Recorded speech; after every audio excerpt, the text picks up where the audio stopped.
엔켈라두스는 토성의 62개 위성 중 6번째로 큰 위성입니다. 엔켈라두스 안쪽에는 무언가로 쭉 그은 듯한 길고 규칙적인 무늬가 보이는데요. 최근 이 줄무늬의 정체가 밝혀져서 많은 관심을 받고 있다고 합니다. 네, 오늘 별별 이야기에서는 한국천문연구원 우주과학본부 문홍규 박사와 함께 토성의 위성 엔켈라두스에 대해 알아보도록 하겠습니다. 박사님, 안녕하세요. 어서 네, 오세요. 안녕하세요. 네, 이 위성 엔켈라두스의 사진을 보면 크리에이터도 있고 내 아래쪽에 푸른 빛의 줄무늬가 있는데 약간 백호 같다는 생각이 들기도 하고요. 네, 네. 그동안에 이 줄무늬의 비밀이 밝혀지지 않았는데 최근에 밝혀졌다고요. 네, 그렇습니다.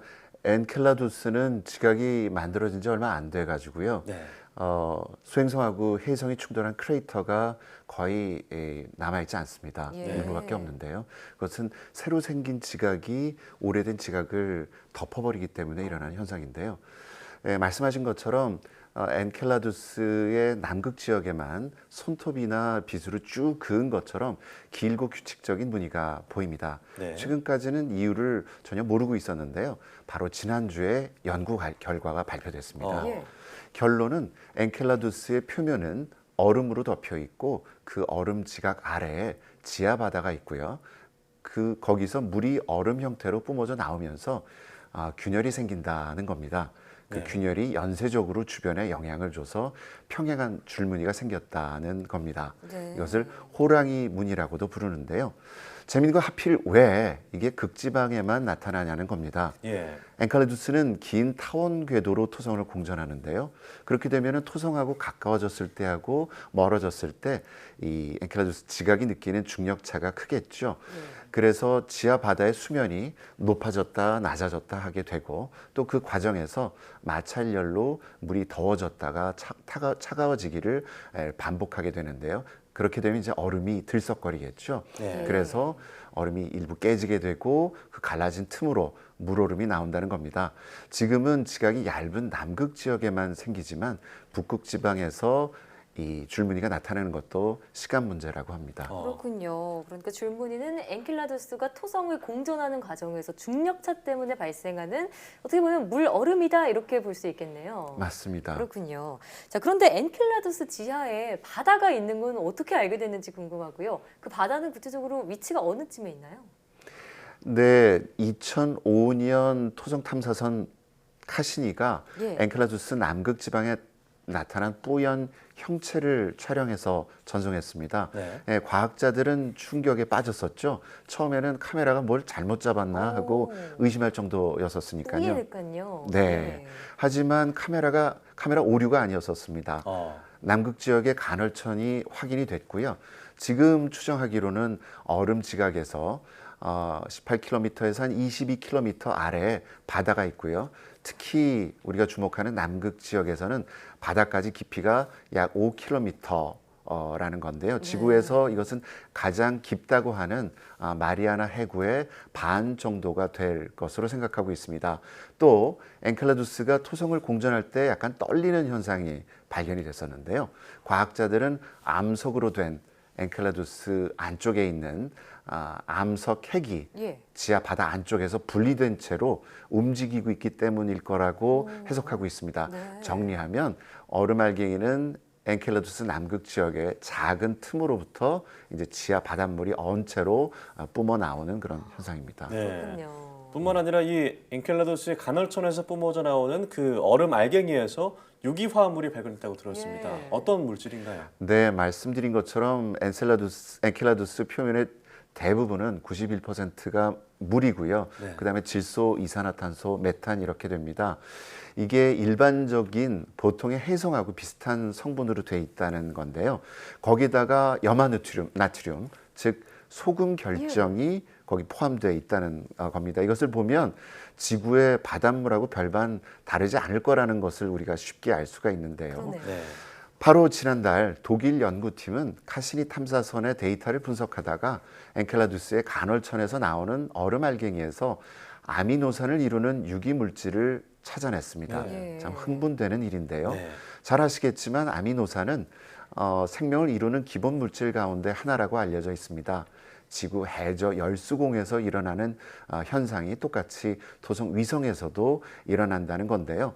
이처럼 과학자들은 엔켈라두스의 간헐적 얼음에서 탄소가 많이 포함된 유기분자 화합물을 발견했고요. 예. 엔켈라두스 암석 핵과 따뜻한 지하 바다에서 이러한 분자들을 만드는 화학 반응이 일어났을 거라고 그렇게 생각하고 있습니다. 예, 아니 얼음 알갱이에서 생명체의 기본을 이루는 아미노산이 검출이 됐다, 발견이 됐다는 건 이 엔켈라두스 혹시 생명체의 존재 가능성을 좀 예상해 볼 수 있는 그런 얘기라고 들리는데 그렇게 볼 수 있을까요? 네, 답부터 말씀드리자면 그렇게 말씀드리기에는 아직 증거가 좀 많이 부족한 형편입니다. 예. 엔켈라두스에서 살던 미생물이 살던 흔적일지도 모른다는 성급한 결론을 내릴 수도 있겠지만 아직 그렇게 말하기에는 문제가 많다는 얘기입니다. 증거가 부족하군요. 예. 네, 왜냐하면 생물이 개입하지 않더라도 비슷한 그런 결과가 나올 수 있기 때문인데요. 예. 우리가 아는 것하고 전혀 다른 방식으로 화학 반응이 일어나서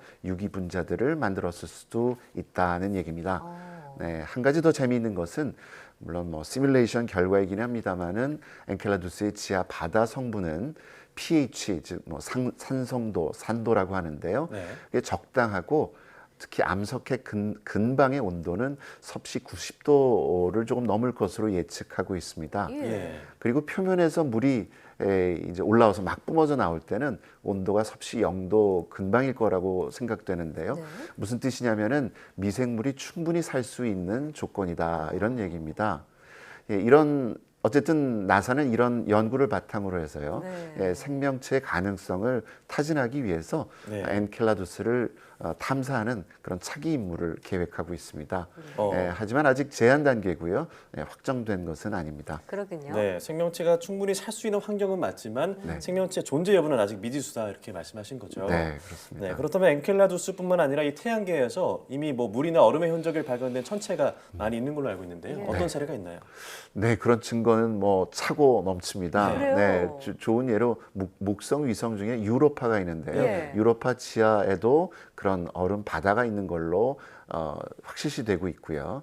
또 과학자들은 그 밖에 목성 위성인 가니메데와 칼리스토에도 지하 바다가 있을 거라고 예측하고 있습니다. 그런가 하면 토성의 가장 큰 위성인 타이탄과 레아 그리고 천왕성의 위성 타이타니아와 오베론도 마찬가지입니다. 네. 해왕성의 가장 큰 위성인 트리톤도 지하에 바다가 있을 걸로 예상하고 있습니다.